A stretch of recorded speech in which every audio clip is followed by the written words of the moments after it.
안녕하세요. 우만사입니다.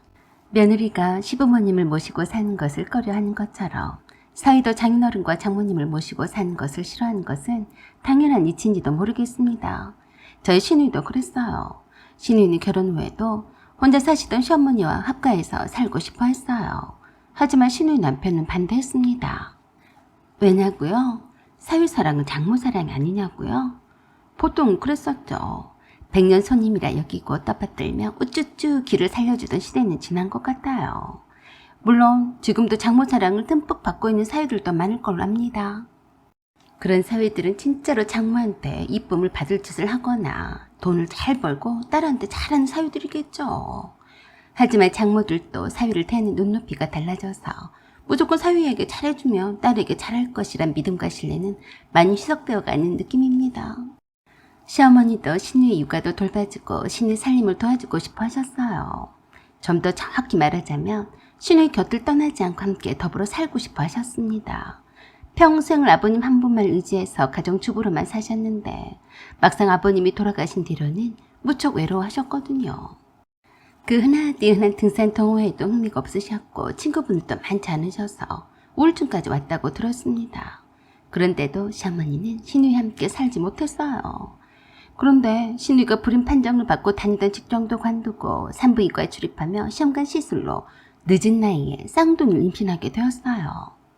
그때부터 시어머니는 시누이 집에 거의 살다시피 하셨어요. 아들 쌍둥이 출산과 육아는 시누이 부부에게 있어서 그 무엇보다도 중요한 일이었을 겁니다. 시어머니는 그렇게 자연스럽게 시누이 합가해서 살게 되셨는데 시누이 아들 쌍둥이가 초등학교 3학년 무렵이었어요. 갑자기 시누이에게서 급한 연락이 왔어요. 올케 언니, 엄마가 몸이 좀 안 좋으시다고 해서 병원에 가셔야 한다는데요. 오빠 집에서 가까운 곳에 좋은 병원들이 많잖아요.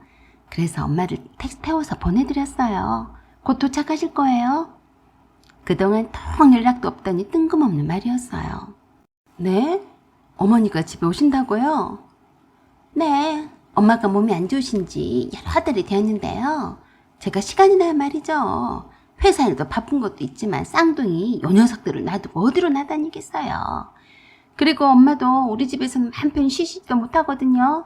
그래서 엄마를 보내드렸으니까 언니가 엄마 좀 잘 챙겨주세요. 이게 뭔 소리인지 아무렇지도 않게 말하는 그럴싸한 말에 적당히 토를 달 말이 없더라고요. 미리 말도 없이 은근슬쩍 시어머니를 떠맡겼습니다. 어머니가 어디가 편찮으신데요. 미리 말을 해줬어야죠. 저도 회사 일이 한가한 줄 알아요. 그러자 빈정상하게 제 말을 트집 잡았어요. 언니, 무슨 말을 그렇게 해요?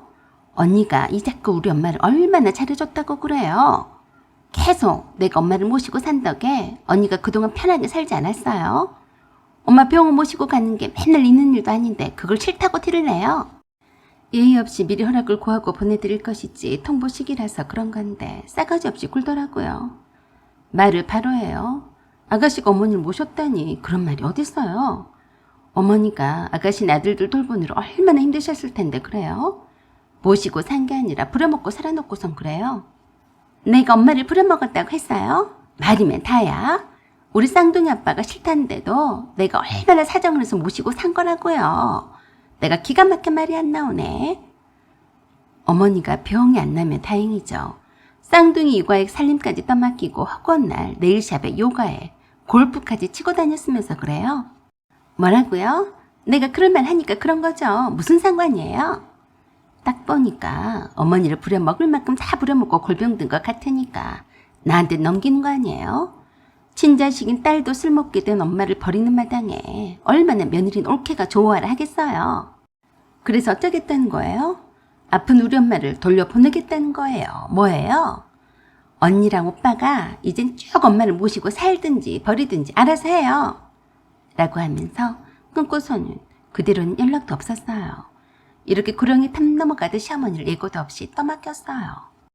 시어머니는 시누이가 며칠 동안 병원에 다닐 동안만 저희 집에 가 있으라는 말에 가벼운 마음으로 오셨어요.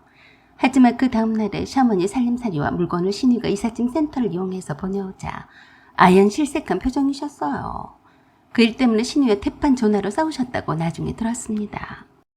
저도 당시에는 몰랐었는데 시어머니와는 협의도 하지 않은 상태에서 시어머니의 짐을 저희 집으로 보낸 거라고 하셨어요.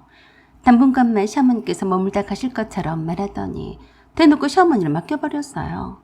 그래놓고서 남편에게 그랬다네요. 오빠, 우리 한 달 후에 이민을 갈 것 같아. 도저히 엄마한테 우리끼리만 간다고 말을 못하겠어서 그렇게 한 거야. 어이가 없어서 남편이 그런 신우이에게 호되게 야단을 쳤대요. 너는 입을 뒀다가 어디다 써먹으려고 그러냐? 엄마가 너한테 어떻게 했는데 그렇게 불효막심하게 버리고 떠난다는 거야? 오빠, 말을 꼭 그렇게 해야겠어? 그래, 난 불효막심하니까 효자인 오빠가 엄마를 모시라 이 말이야. 쌍둥이 아빠도 엄마와는 불편해서 못 살겠다는데 어떻게 해? 네가 사람이냐? 이제껏 쌍둥이를 조카라 키워줄 때는 왜 아무 말도 없다가 엄마가 아파서 병드니까 난 몰라라야? 그래도 잘했다고 남편 말 한마디도 안 지고 대들더래요. 오빠야말로 엄마를 내가 모시고 사니까 좋아 죽었잖아. 이젠 오빠 올케가 모셔야 공평하지 않겠어? 아무튼 더 이상 아무 말도 하지 마. 연락도 하지 마. 남편은 그런 신우이한테 엄청 화가 났지만 그런다고 해서 여기저기 안 아픈 데가 없다는 시어머니를 마다할 수가 없다며 그날 또 시어머니를 모시고 살자고 했어요. 신우는 이민을 간다고 한 상태였고 당장에 가실 만한 곳도 없었는데 대책이 없더라고요. 저도 마냥 좋지만은 않았지만 시어머니가 참 안 되어 보였습니다. 그동안 사시던 시어머니 집도 팔고 신우의 생활비에 다 보태 쓰셨는지 시어머니 통장인 잔고가 바닥이었어요. 저희 부부가 챙겨드리지 않으면 안 되는 상황이었어요. 시어머니는 신우이가 시어머니만 빼놓고 이민을 계획을 했다는 사실에 충격을 받으신 것 같았습니다. 행여라도 시어머니가 같이 이민을 가겠다고 하시면 둘러댈 핑계거리도 없고 하니까 그냥 앞말 안고 저희 집으로 보낸 것이었어요. 시어머니께서 돈 좀 있으셨거나 아프지만 않았어도 그랬을까 싶었네요. 여기저기 쑤시고 허리도 일어났다 앉을 때도 끙끙거렸으니 더 이상 쓸모가 없다고 생각한 모양이었던 것을 시어머니도 그제서야 깨달으셨는지 말수가 적어지셨고 방에 한동안 나오지 않으셔서 남편과 제가 걱정을 많이 했었네요. 제가 휴일까지 빼서 일부러 시어머니를 모시고 병원에 가려고 해도 싫다고 하셨고 식사 하시는 둥 마는 둥 하셨어요. 아무것도 하지 않으시고 누워만 계시다가 TV를 보시다가 하면서 문 밖으로도 나올 생각도 하지 않으셨어요. 그저 걱정과 이 없는 저와 남편 몫이었죠. 저러다가 낮에 아무도 없는 틈에 무슨 일이라도 나는 게 아닌가 싶어서 회사에서 몇 번이고 시어머니께 전화를 드렸습니다. 어머니, 식사는 하셨어요? 죽 써놓은 거 데펴서 드시기만 하면 돼요. 무슨 일 있으시면 1번만 누르세요. 아셨죠? 그때마다 시어머니께서는 늘 단답이셨습니다. 늘 맥이 빠진 목소리로 그러셨어요. 알았다. 그때는 저도 몰랐었는데 나중에서야 시어머니께서 그러셨어요. 그 썩을 것이 엄마를 냅다 버렸으면 전화를 한 통이라도 해서 무슨 핑계라도 댔어야 하는 것 아니냐? 그래도 자식이라도 그렇게 내 몸 부서져라 저만 유했는데 전화 한 통이 없더라. 시어머니는 신우의 전화를 기다리셨던 거였어요. 사위가 잠못 사는 것이 싫어서 그런 걸 거라고 생각하고 싶으셨던 거였어요. 그렇지만 신우이는 시어머니의 기대와는 다르게 마지막 말 한마디 인사도 없이 이민 가버렸어요. 그러는 신우이에게 남편이 수도 없이 시어머니를 한번 뵙고 가라고 했어도 그러더래요. 뭐하러 오빠 정을 떼야지. 오히려 엄마한테 미련만 남겨두면 오빠는 올케 언니한테 힘들게 하실 거야. 그래서 남편이 그랬대요. 말은 바로 해야지. 네가 엄마한테 낯짝대고 말할 자신이 없으니까 그런 거 아니냐? 평생 엄마를 안 볼 생각이냐? 오빠가 어떻게 생각하든 상관 안 할게. 내가 이제 캐나다로 이민을 간 마당에 언제 엄마 볼 일이 있겠어? 오빠가 엄마를 잘 모시고 살아. 그런 후에 신우이는 곧바로 이민을 떠났어요.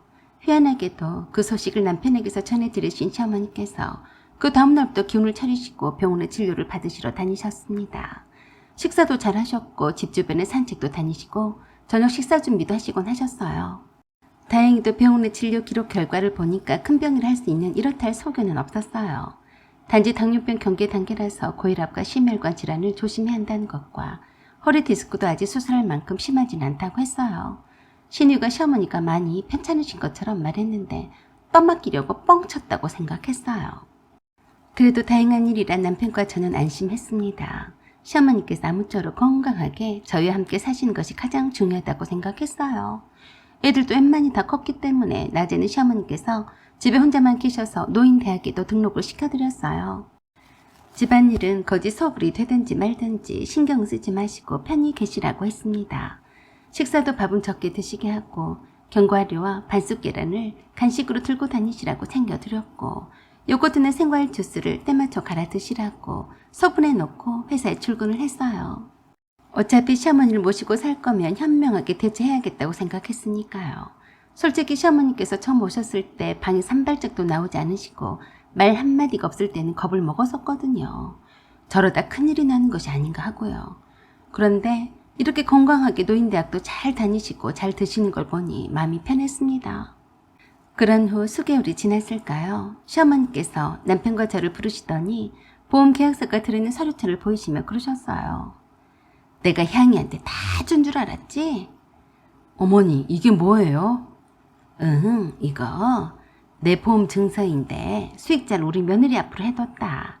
내 며느리가 우리 아들보다는 어리니까 오래 살 것 아니냐. 각종 안보험이나 고액 상해보험 계약서가 여러 개였어요. 너도 알다시피 네 작은엄마가 보험 설계사여서 이런 것 저런 거 다 들어준 것이 많다. 향이한테는 해줄 만큼 해줬으니까 내가 며느리한테 해주는 거다. 갖고 있다가 무슨 일이 생기면 요긴하게 쓰거라. 언뜻 봐도 보험 금액이 5억이 훌쩍 넘어가는 것이었어요. 어머니 감사해요.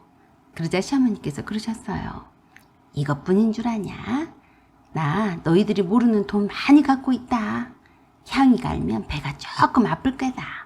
설마니 내가 향이한테 그런 거 숨겼을 거라고 생각도 못했을 거야. 그래서 남편이 그랬어요. 엄마 끝까지 함구하세요. 저희들한테도 줄 생각은 하지 마시고 어머니 혼자 다 쓰신다고 생각하시고요. 저희는 둘이 버니까 어떻게든지 잘 살아요. 그러니까 어머니는 돈 아끼지 마시고 건강하실 때 더 좋은 거 많이 보시고 맛난 것도 많이 드시고 그러시라고요. 그래서 그런지 시어머니는 어디를 가고 싶으시다고 하면 그 여행 경비를 모두 다 대셨어요. 그만한 돈이 있다고 하시면서요. 단지 해외여행만 못 가셨지 국내 여행은 남편과 제가 시간을 내어서 시어머니를 모시고 여러 곳을 다녔습니다. 방학이 되어도 애들 학원 뒷바라지에 여유있게 여행다운 여행도 못 해왔는데 여러 곳을 다닐 수 있었어요. 때론 우리 애들과 함께 가족여행도 갔었고 때론 남편과 셋이서 함께 평일에 휴가를 내서 이곳저곳을 다녔어요. 한번 재미를 붙이니까 그 다음 여행지를 선정을 하고 사진을 찍고 경치를 구경을 하다 보니 삶의 활력소가 되더라고요. 시어머니와 즐거운 한때를 인스타에 자랑질을 마구마구 해댔습니다. 시어머니 인스타 계정도 만들어드려서 노인들 친구분들께 자랑하셨고요. 매번 아들네와 여행을 다니시는 시어머니 사진 밑에 수많은 부러워하는 댓글들이 달렸습니다. 아이고 좋겠네. 요새 며느리가 얼마나 여신인데 시어머니를 모시고 여행을 다녀. 복 중에 복이야. 부럽네 그랴. 못 들었어요? 며느리한테 엄청난 재산을 물려줬다고 하지 않았어요? 돈이 최고야. 돈이 있으니까 대접을 받는 것이요.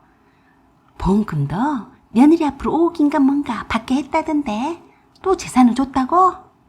댓글을 보니 시어머니가 큰손 시어머니가 되는 것은 순식간이더라고요. 저는 운 좋은 대박난 며느리가 되어 있었어요. 그러던 어느 날이었습니다. 갑자기 신우가 귀국한 다음에 연락을 해왔어요. 옳게 언니, 그동안 잘 있었어요? 그동안 우리 엄마 모시느라 고생했어요. 금방 도착할 거예요. 어머, 별일이다 라고 생각했습니다. 아예 평생 안 보고 살 것처럼 하고 캐나다로 떠나더니 갑작스럽게 왜? 집에 와보니 이상한 대로 신이가 와 있었어요. 귀국 선물이라며 식구대로 선물을 한나름씩 사들고 왔습니다. 시어머니는 그래도 오래간만에 보는 딸 자식이라 밥해 먹였더라고요. 언니 그리고 오빠 어느 정도 캐나다 생활이 정착이 되어서 제가 엄마를 모시고 가려고 왔어요. 엄마가 싫다고 하시는데 일단 한번 여행 간다 셈치고 모시고 가려고 해요. 엄마가 아직까지 한 번도 해외여행이라는 걸 해본 적이 없으니까 외국물도 맛보시게 하려고요. 괜찮죠? 아휴 괜찮다마다요. 어머니 다녀오세요. 그래요 어머니. 한번 향이네 캐나다 집에도 구경도 할 겸 해서 바람 좀 쐬시다 오세요. 그렇게 해서 시어머니는 떨떠름한 표정이셨는데 신우이와 함께 캐나다로 가셨어요. 그리고 딱 한 달이 지났을 뿐인데 시어머니가 갑자기 돌아오신다는 연락을 받았습니다. 더 오래 계실 줄 알았는데 생각보다 일찍 오셔서 놀랐어요. 신우이한테서도 미리 연락도 못 받았는데 말입니다. 뭔지 모르지만 시어머니께서 잔뜩 화가 난 표정이셨어요. 어머니 무슨 일 있으셨어요? 아이고 말도 마라. 이젠 향미랑은 완전히 정을 뗐다. 내 딸이 아니다. 시어머니의 말씀을 들어보니 캐나다로 도착한 처음 며칠 동안은 잘해주더랍니다. 사위도 나긋나긋하게 굴고 말이죠. 캐나다 여행을 함께 가자느니 시어머니를 모시고 오게 하기 위해서 아파트를 더 비싼 곳을 임대를 받았다느니 갖은 생색을 타내더래요. 매달 렌트비가 몇백만 원인 줄 아냐고 하면서 노인들이 살기 좋은 동네라서 특별히 경치 좋고 한인들이 많이 사는 곳으로 이사를 했다느니 그러더래요. 마치 시어머니를 모시고 살려고 희생과 비용을 많이 한 것처럼요. 그러더니 한 일주일쯤 돼가니까 신우이가 그러더랍니다. 엄마, 하필 나도 있고 오빠도 있는데 왜 올케 언니한테 보험금 수익자로 했어요? 그건 너무한 거 아니에요? 나한테 해주세요. 그래서 시어머니께서 딱 잘라서 한 번 한 결정이니까 번복할 수가 없다고 하셨대요. 그랬더니 또 그러더래요. 그럼 그건 그렇다 치고 돈 있으면 저한테 주세요. 빌려주시라고요. 엄마랑 살려고 한 달에 렌트비가 얼마나 드는 줄 아시죠? 오빠랑 언니한테는 막 퍼주시던데 저도 주세요. 아주 당당하게 달라고 하더랍니다. 그래서 그러셨대요. 왜 그러냐? 늙어 빠져서 병들어 써먹을 데가 없을 것 같으니까 가차없이 어미를 버리더니 이제는 돈이 있어 보이니까 데리고 와서 돈 뜯어낼 궁리만 하는 거냐? 엄마, 무슨 말을 그렇게 하세요? 엄마가 돈 쓸 때가 우리들 아니면 누구한테 써요? 내가 미쳤냐? 너한테 돈을 쓰게 해. 여행 삼아 왔을 뿐이지 너랑 살려고 온 건 아니지 착각 말아라. 라고 했더니 그러더랍니다. 어디 엄마가 내 돈 없이 한 발짝도 밖으로 나갈 수가 있나? 해보세요. 그 아까운 돈을 피부치도 아닌 오키 언니한테 싹 다 준다고요? 그 꼴은 절대로 못 봐요. 그래서 시어머니가 보란듯이 신우의 집에서 나오셔서 한인이 운영한 여행사로 가셔서 여행을 하시다가 돌아오셨다고 했습니다. 어쩐지 시어머니의 캐나다 여행 사진에 신우이 가족들이 하나도 안 보이나 했어요. 시어머니는 제게 그러셨어요. 자식이라고 다 같은 자식이 아니다. 나한테 딸은 없는 셈 칠란다. 라고 하시며 큰 병원 가까이 있는 조그만 작은 평수 아파트를 제 명의로 사셨어요. 거기서 몸을 움직일 수 있을 때까지는 자유롭게 사시겠다고 했습니다. 저도 시어머니를 교훈을 삼아 제 아이들에겐 올인하지 않으려고 합니다. 돈이 최고더라고요. 돈이 없으면 자식들한테도 괄시를 받는 세상이 아닌가 했습니다. 물론 안 그런 자식들의 대부분이지만 말이죠. 하지만 내 자식만큼은 신우이 같은 사람이 아닐 거란 믿음에 장담할 수가 있겠나요? 사연은 여기까지입니다. 구독과 좋아요 부탁드려요. 감사합니다.